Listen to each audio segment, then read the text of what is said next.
कि बाबा फरीद के नाम से हमारे ज़िला पाकपतन में यूनिवर्सिटी बनाई जाए।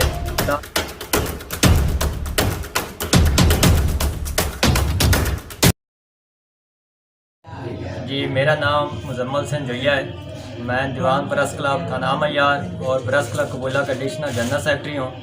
तो ये हमारे ज़िला पाकपतन में जो बाबा फरीद यूनिवर्सिटी बनाओ मुहिम चल रही है, मैं भी उसका साथ देता हूँ और हुकूमत पाकिस्तान से मुतालबा करता हूँ कि बाबा फरीद के नाम से हमारे ज़िला पाकपतन में यूनिवर्सिटी बनाई जाए, ताकि यहाँ के बासी अपने बच्चों को तलीम हासिल करवा सकें, क्योंकि यहाँ के काफ़ी तादाद में तलबा तालबात मुख्तलिफ शहरों में तलीम हासिल करने के लिए जाते हैं, जिनको काफ़ी दुश्वारी पेश आती है।